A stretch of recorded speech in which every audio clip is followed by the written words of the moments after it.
those organizations are helping, and how we as individuals can be part of those organizations or similar ones or other ones, and contribute to the society and to the community work and make impactful work here. So the goal or objective of this particular session is to make you all aware of the variety of community service opportunities available in our area, and maybe encourage you to join some of those or other ones.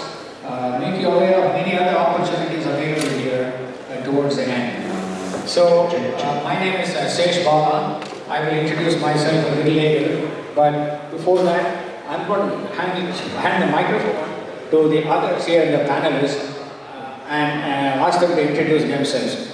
We have three organizations represented here. One is Sewa International, and the other one is DAYA, and the other one is representing Sonal Bhuchar by her daughter and her husband.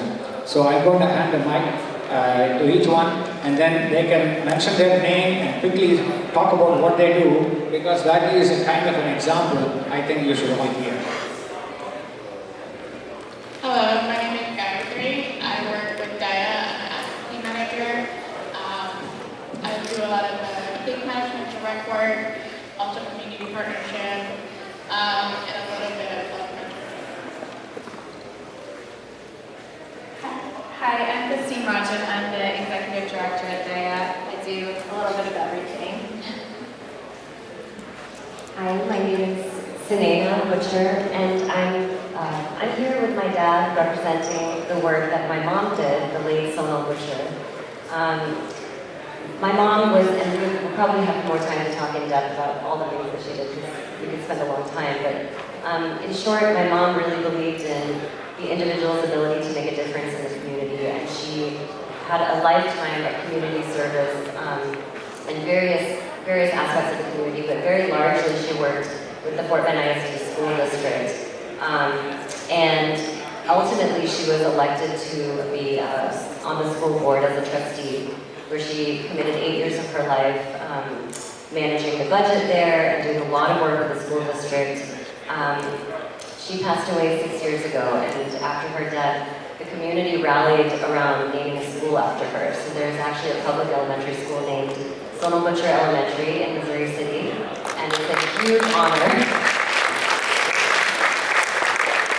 And a huge testament to the work that she did throughout her life, which hopefully we'll get a chance to talk more about. But all of what she modeled for me and my siblings was that life of community service, and so that has transferred to us, and we also do a lot of philanthropy in our own life, and we thank her and her dad for that inspiration.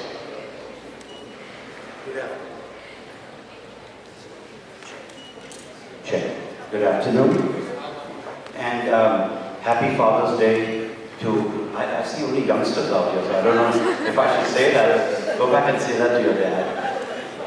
My name is Sewa Bhuchar. I was born in Bombay to middle-class parents. My dad was in the government, worked for Reserve Bank, and my mom, she worked probably harder than him because she had 4 boys in the house. And that's a lot of work. But what we learned from our parents was just amazing. I went to a school in Delhi called Delhi Public School. And as soon as you get into that school, I was probably in 1st or 2nd grade. In the winter, you get to wear a nice, beautiful blue blazer. And on the blazer is a little emblem out there. As young as I was pretty intrigued by the statement it made. It said, service before self. And even today, Delhi Public School, if you go there, they still have that emblem. Everybody has to wear that, otherwise you don't get into the school. At that age, one does not really understand what that means. And so I did ask my dad and mom, what does this mean? And they said, give it time, and you will realize what that means.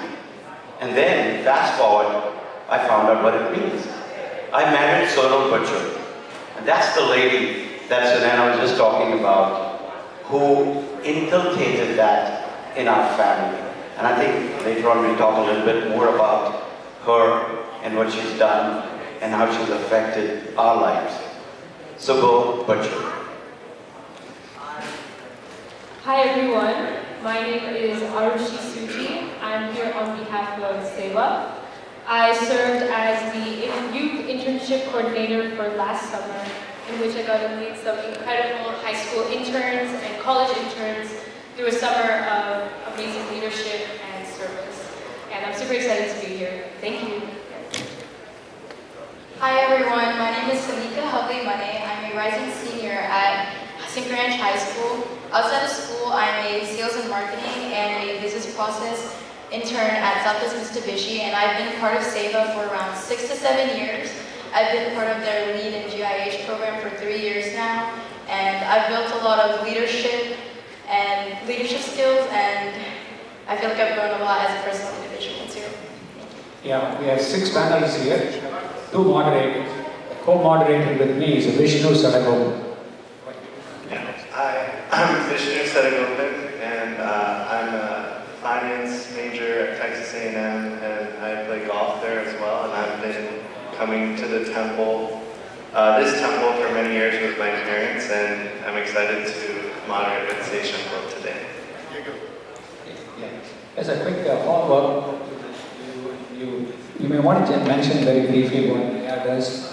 Otherwise, you want to mention what Sewa does. Yeah, so DAYA provides services to all survivors of domestic violence and sexual assault, but we have a culturally specific expertise with the South Asian community. And so we bring that into all of the work, the case management, and the services that we provide. So largely we work with those survivors. And Sewa is essentially a platform for service. We are situated all across the globe, but within the Houston area, we have a strong focus on disaster relief and rehabilitation. However, our programs have expanded towards child welfare, health welfare, refugee welfare, and we serve the general community, so regardless of race, gender, ethnicity, so on and so forth. We are showcasing just 3 of the organizations here. In our area, there are literally dozens of organizations that provide service. This is not even including temples. There are over 50 temples in our area. So if somebody wants to serve in a religious context, there are plenty of opportunities. These are social service organizations. There are plenty of opportunities. So if there is some area that is not being served, and you can identify it, you can start your own non-profit organization to provide service. So the opportunities are quite limitless. So here the idea is to give you examples of some organizations that have been there for a long time. Okay, with that, my name is Sesh Bala. I'm co-moderating this with, I was going to say Nalini Saragopan, it's Vishnu Saragopan. The mom is Nalini. Okay, and I'm a retired executive from Shell Oil Company. I have been in the non-profit kind of world for quite some time. In fact, I got my start as a board member right here at Meenakshi Temple while I was still working. I ran for election to be an officer here, and I lost the first time, and I got on the second time, and that was my first exposure to a really big board, and I really learned quite a bit from it. But since then, I've been in Indo-American Charity Foundation. I've been on the board of DAYA. I've been on the board of Houston Greeters, Classical Arts Society of Houston, and a few others, Richmond State School.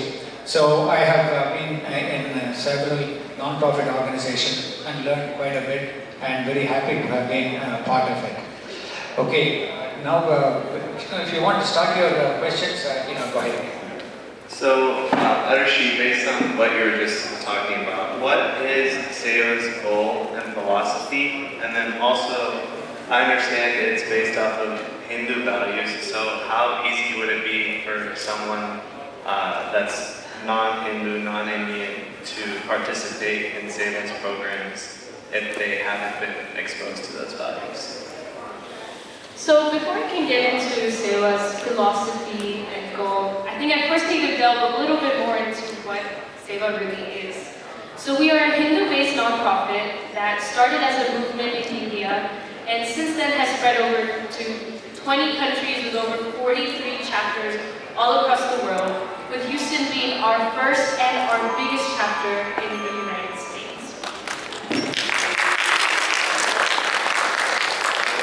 So, as a Hindu-based nonprofit organization, we are driven by many dharmic principles. One of them being Nara Seva Narayana Seva, which translates to service to humanity is service to divinity.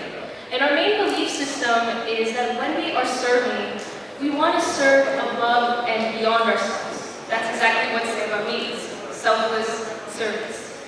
And our main goal is to reach out, create a community, and ultimately aspire to have a world where there is lots of harmony and much, much less suffering in the world. And we do this through a variety of different avenues. We talked about it earlier, whether that was reaching out into communities through disaster prep, rehabilitation, and so on and so forth. But we also have internship programs for our high schoolers and our college students that want to get more involved in the communities as well. Now, to answer the second question about is it open for non-Indians or people who aren't familiar with Hindu values? The easy answer is yes, it's very open. And the main thing is these values that we're talking about, they're not something very niche. These are values of compassion, service, empathy. And arguably, you can find this in almost every culture out there. We just take on a more Hindu twist to it. That being said, we've had interns that have been non-Hindus, non-Indians serve with us for years. They even come back and serve with us a long time. And our main slogan, if you've heard, is together we serve better. So if we're out in the community serving a variety of different demographics, I think it's even better if we are built of people with a variety of different demographics as well. Thank you. Let me ask Sanika a question. You've been in Sewa, helping others. All our teams and young adults, they all have packed calendars, lots of things to do. How can they still get involved and how can they manage the opportunities there, even for busy people? So even for teens, it's no secret that they balance so much activities, whether it's sports, jobs, summer classes. However, Sewa is very flexible with their schedules. Actually today alone, Sewa has around 4 other service events other than this one. So it's not like it's only one event that you get an opportunity to serve to. And also just showing up for 1 or 2 hours is a difference already made. We do events such as food drives, donation drives. We plant trees for oxygen in areas that are low in oxygen. We have our summer internship that I'm currently in, and it is a very great opportunity, and it's also not time consuming. It's devoting just a few hours of your day. You can go and you can go somewhere else after, but it's just the concept of showing up is what matters, because if you show up and you do service, you're making a difference in someone else's life too. So I think that's a very important principle to live on and to understand. How does it feel to do this kind of work, and how does it feel internally and externally? How does it feel? It's a really good feeling for not just yourself, but also for other people, especially for the lead internship that I'm doing right now. We provide summer camps for underprivileged kids who don't get a lot of AC in their houses, they don't have internet, they don't have access to their friends. And it's a very nice opportunity that I can devote my time, I can devote my knowledge to these kids who don't get a lot of that, who don't get access to that.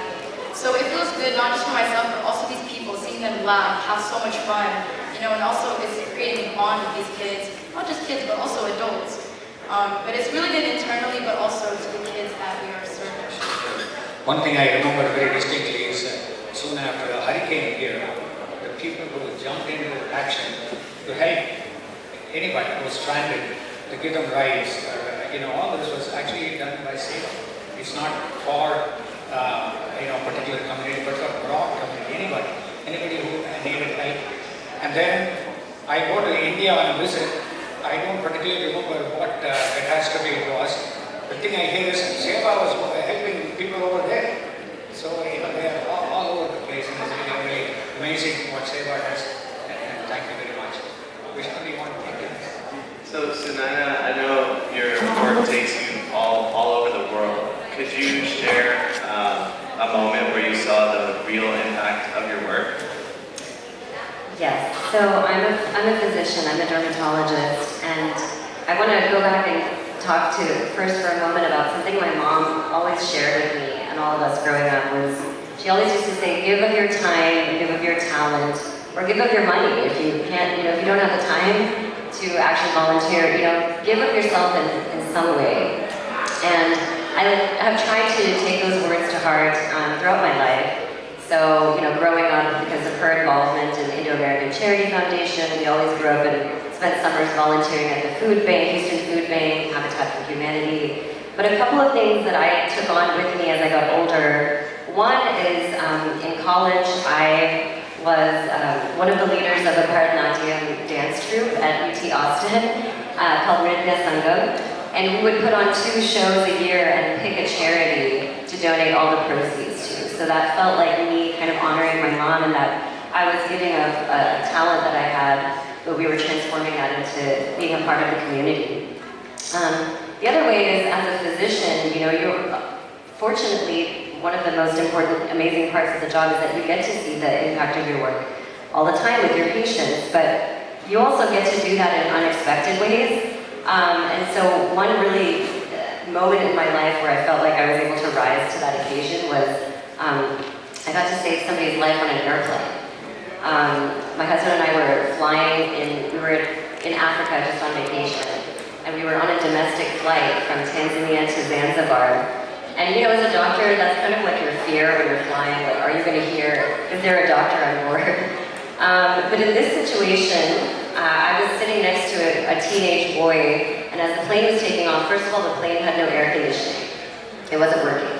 And the plane took off. It was an hour flight from Tanzania to Zanzibar, and it was very hot. And I see this teenage boy next to me just kind of sweaty, doesn't look right, and all of a sudden he just slumps forward. And the mom is trying to shake him, and she ends up calling for a flight attendant. The flight attendant checks his pulse and sees that he's breathing, and he tells her he's okay. He's just sleeping, and he leaves. And so in this situation, nobody called for a doctor on board, but I'm looking at this kid, and I'm like, he's not okay, and the mom can tell that there's something wrong. And so my husband and I, and this is all the people on this plane are African locals, so they don't speak English. She speaks Swahili. I'm asking her, like, is it okay if I touch him? And we shake him and he's not responding. So we actually call the flight attendant, my husband and I, and before 2 flight attendants and us carry this teenage boy to the back of the plane, and we do what we can with very limited resources on the airplane. Ultimately, he needed to go to the hospital after that, but we kept him alive by elevating his legs to get the blood to rush back to his head. He would gain consciousness for a few minutes and then pass out. I had Gatorade packets with me in my purse, and I was trying to mix Gatorade, so we hydrated him. And I was able to get his uncle's contact information, and after he went to the hospital, and I found out that he was okay. He had suffered a heat stroke. He needed fluids, so he got IV fluids, and his blood sugar was very low. And if your blood sugar is significantly low, you can go into a coma and you could die. The flight attendant, unfortunately, was uneducated about this and didn't ever call a physician. But I feel very grateful and thankful that both of us were there in that moment and that we were able to do something. And this isn't maybe like a traditional type of community service, but I felt like it was a way that I could use my skills as a physician and rise to the occasion and be of help and do my part, my seva in that way. So, and do my dharma in that way. So that's a moment where I could really see the impact, and the boy ended up surviving. Thank you. Really wonderful presentation. Let me switch attention to another doctor here. Sunayana is a doctor, as also her father, Bhuchar, is a medical doctor, and in pediatrics and in general practice. Subodh and I have known each other for a long time. Before the start of our session, we were trying to figure out how long we have known each other. I think the only conclusion we reached was that there are maybe a few decades, like that. Specifically, he has been involved in a lot of community service organizations. He was ahead of me in Indo-American Charity Foundation. So the question I have for you, Dr. Subodh Bhuchar, is what has community service taught you about leadership? And can you generally talk about leadership in this context? Thank you. And just before I answer that, in this room I see so many young people, and I'm the only youngest guy out here. Maybe not you, but it's amazing that y'all actually invited me to come out here, and I'm pretty thankful. So yes,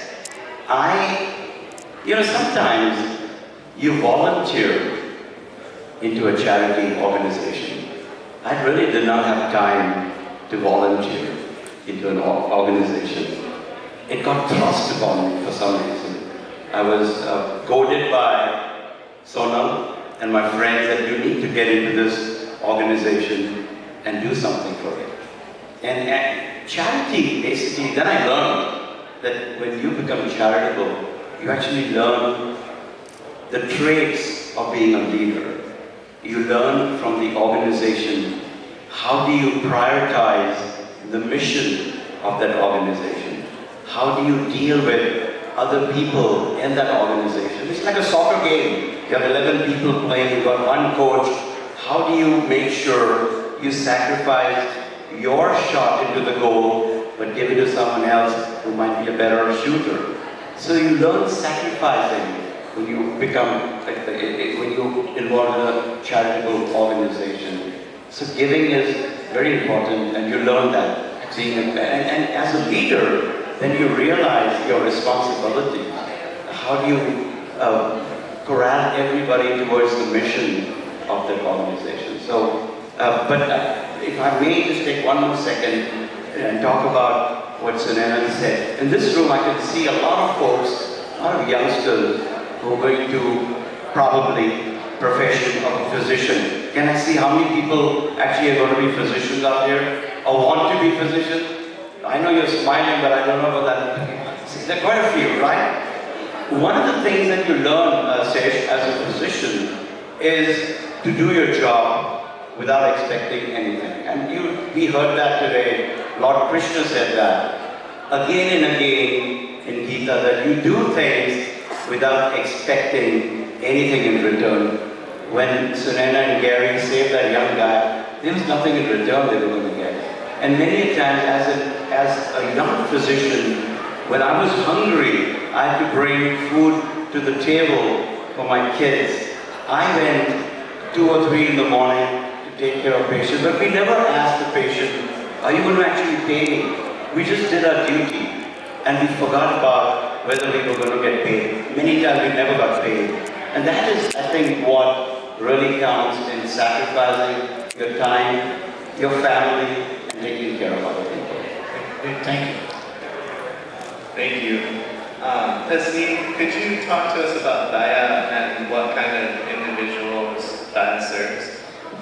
Yeah, so as I mentioned before, we work with all survivors of domestic violence and sexual assault. So though we have that cultural expertise with our community, with the South Asians, we also serve all populations. So last year alone, we served 81% South Asians, but then we also served people of Middle East, North African descent, Asians, Caucasians, Blacks, Hispanics. And so regardless of your race, regardless of your religion, your age, your socioeconomic or educational status, we'll serve any adult survivors of 18 and up. We also work with family units, right? So when we have these situations, we know that kids growing up in the homes are also secondary victims. While we don't feature children's services, we do provide a lot of financial assistance and support to the parents, and that of course then benefits the children as well. Yeah, Gayatri, can you talk about some of the services that DAYA provides?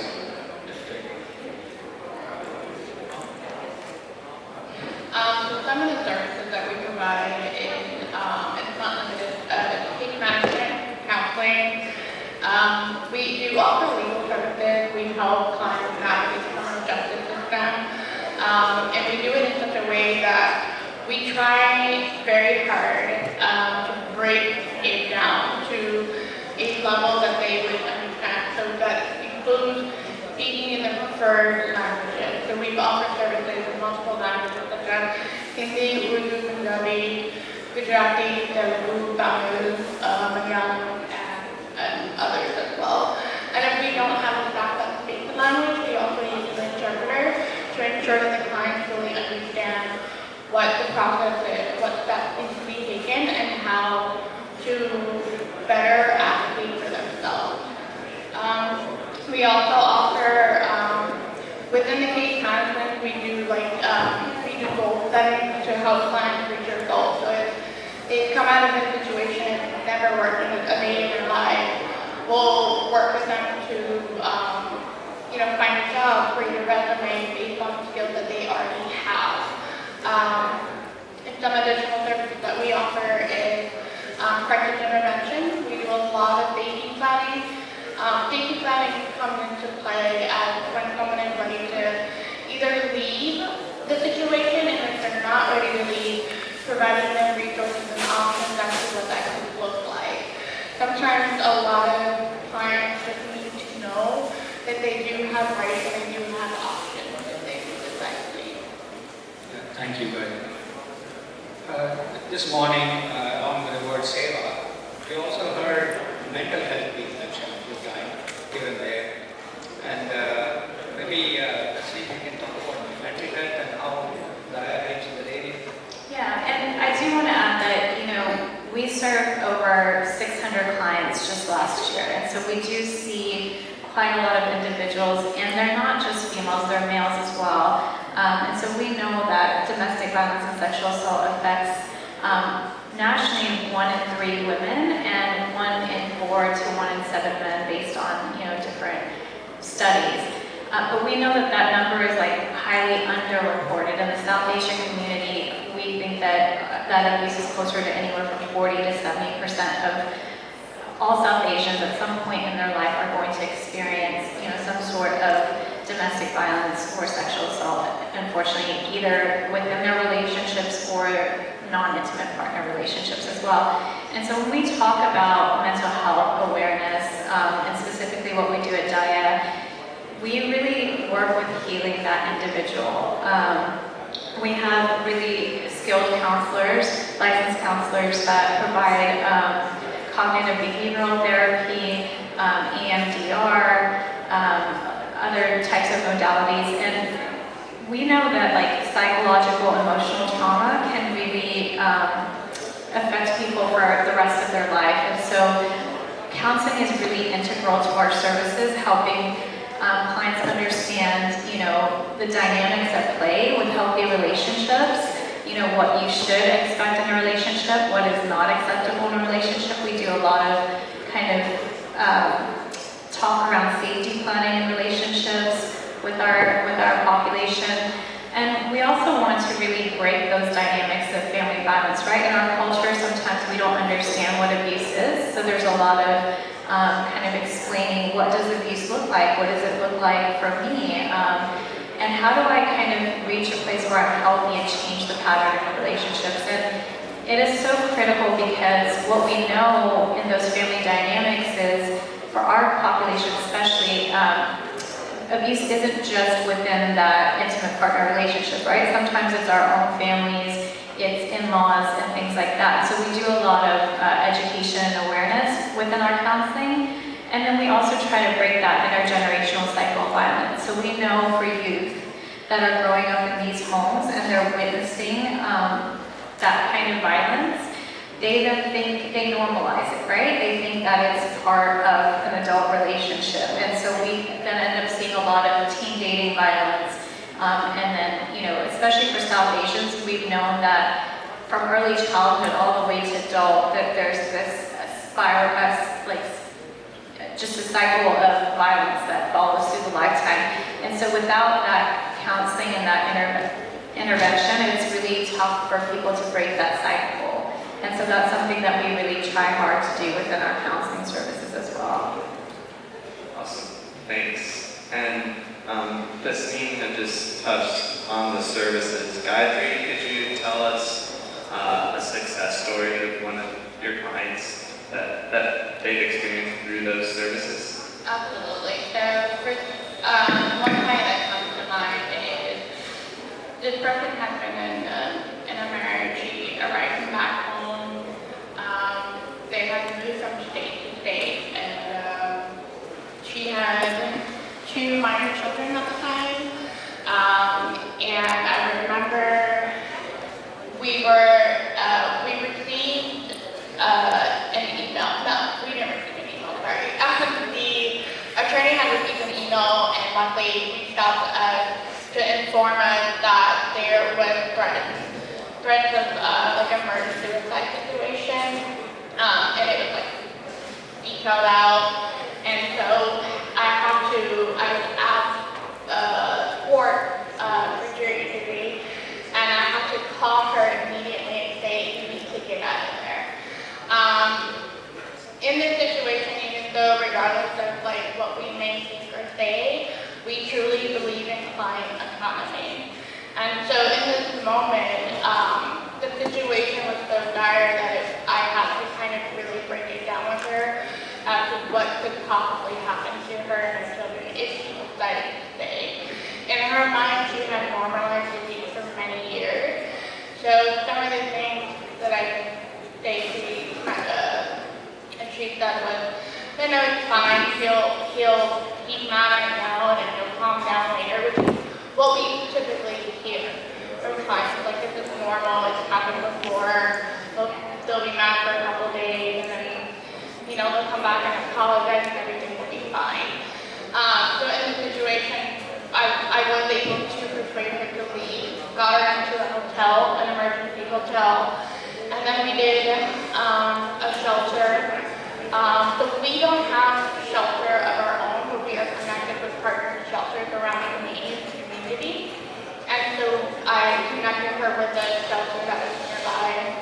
And then along the way, we were continuing to provide like counseling services, legal services, did a lot of in-depth criminal justice, like navigation, making sure she had a protective order, helping her understand what that meant, providing additional resources in terms of like how to get food and where to go, and children's school, like what would that look like in the midst of like trying to flee and not being able to be in their home, their ideal home. So eventually, after like a good couple months, we were able to provide some rental assistance, get her into a nice apartment, and her children are now doing way much better. But right after leaving, there were some behavioral issues that were popping up with some of whatever child, and we were able to connect her with a community agency, a clinic that offers counseling services. And they do speak the South Asian language, multiple South Asian languages actually. And so now the child, is able to, the child had actually told his mom that he felt safer, he felt good and happy, which was rewarding to hear, because a lot of times with the cases that we see, it'll take someone, a survivor, 7 tries before they actually leave. And to see that kind of hope really shows that, the work we do, there's a lot of value in it, and it's very important for us. Thank you. Thank you, Ryan.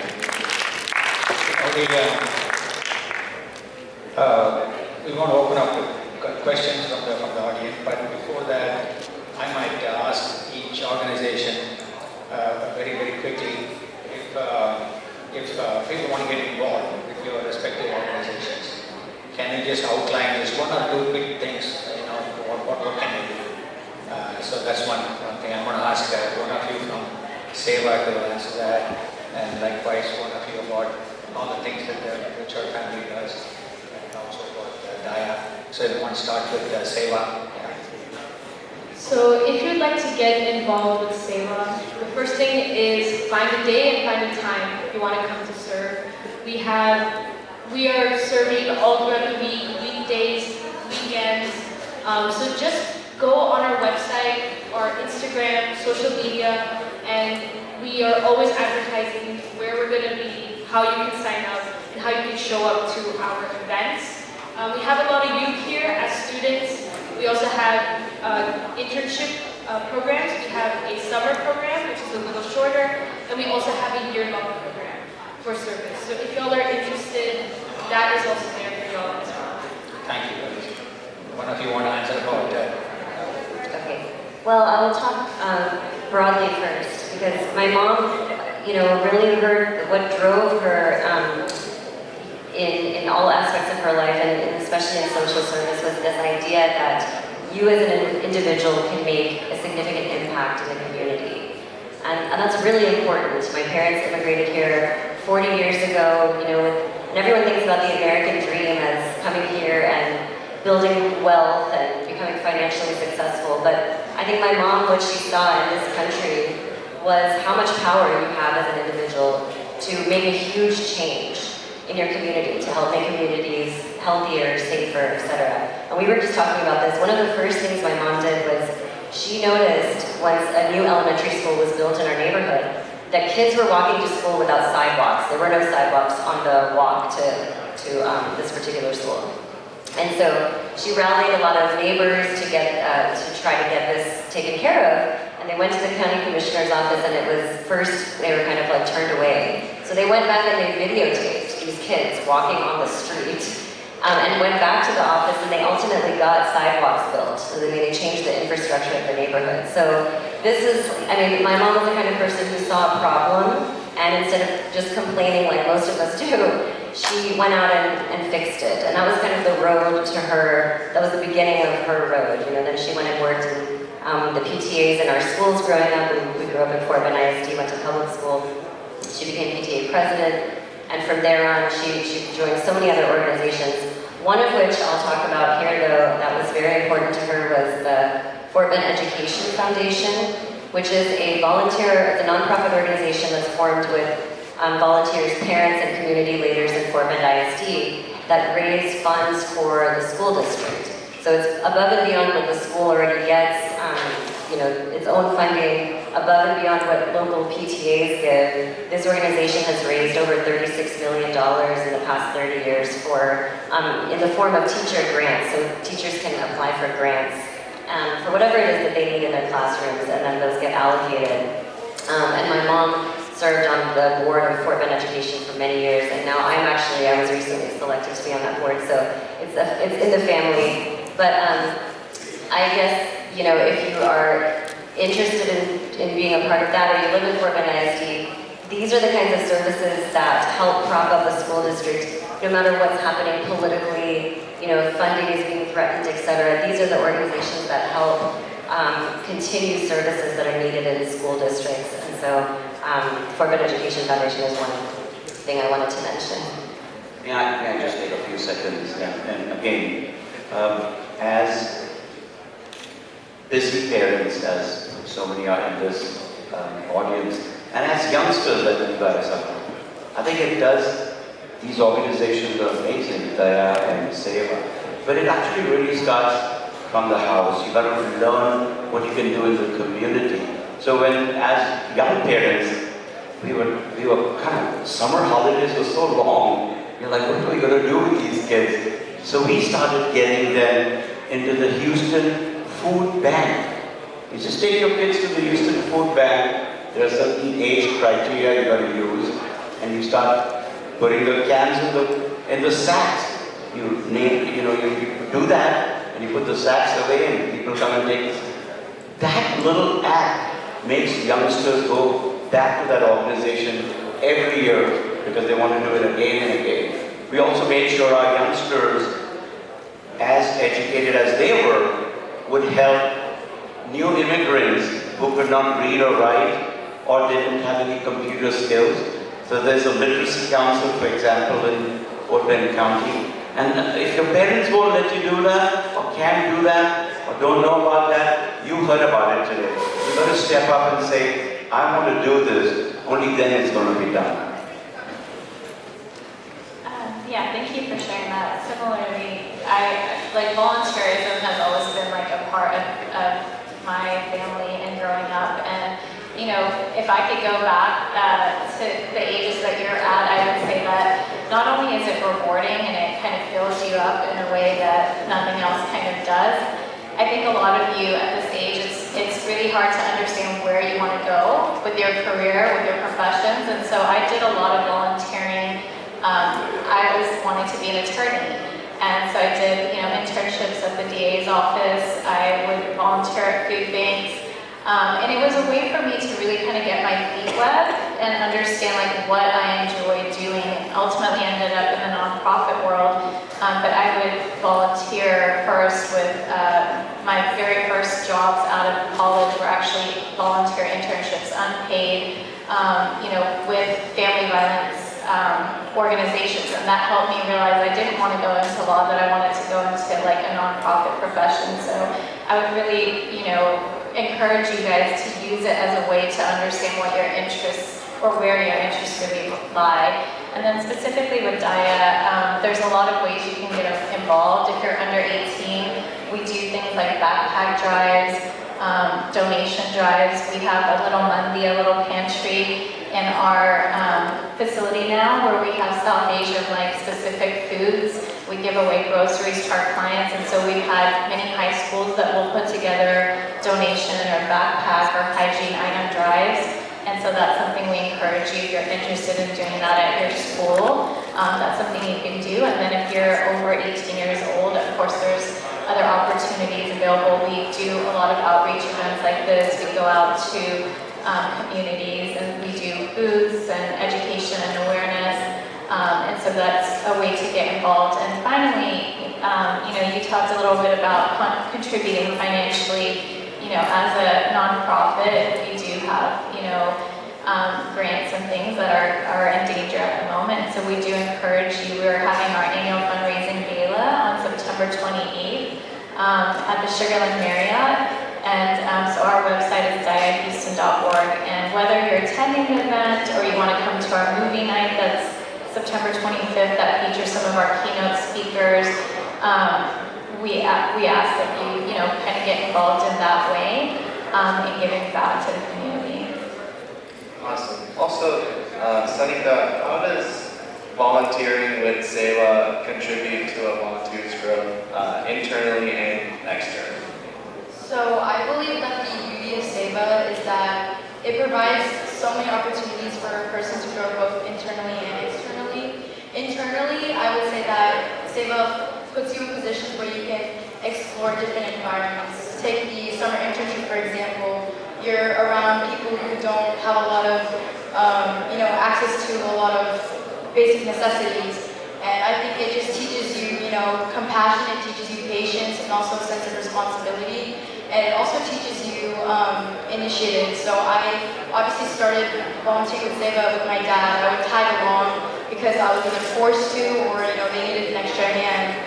And the more I started coming as years passed, I stopped seeing volunteering as a chore, and I started seeing it more as something that I could live by rather than something I'm just doing.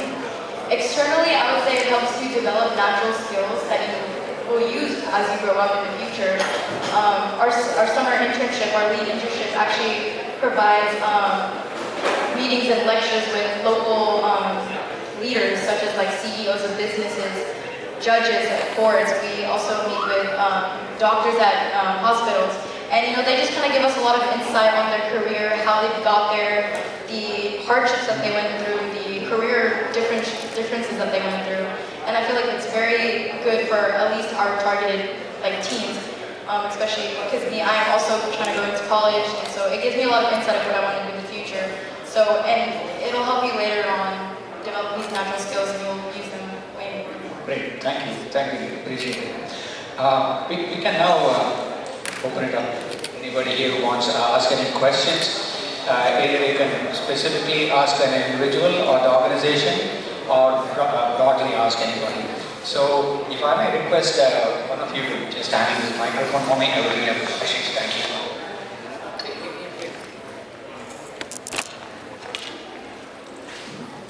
Thank you all so much. That was so eye-opening for me about how much service goes on in the community that we live in. So appreciate all of your time. The question I had is specifically for Daya. You talked about counseling and other services. Are these people that are volunteering, like professionals, or how does that work in your organization? Yeah, so for client services, that isn't a volunteer position. We do have volunteers that can provide, some support to clients. We do have, because of the sensitivity of the topic and the training that's required, there's a 40-hour training that's required for any face-to-face with clients. Now, if you guys are skilled in things like resume writing or even technology, like sometimes it's just proofreading someone's resume or doing role playing for interviews, like that's something that we definitely match our volunteers up with. We do have like client workshops too on like any types of life skills. So we've done everything from like how to change a tire with a mechanic coming in to like, how do I update my resume. So those are definitely like volunteer opportunities. In terms of the mental health counseling, those are our full-time staff that are licensed professionals that offer both case management and counseling. We do have a staff of 18 now, practice 8.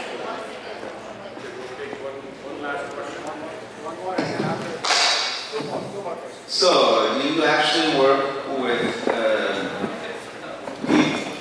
families who have children with special needs, mental illness? So our counseling, the way we look at it is domestic violence counseling. So it's not general mental health counseling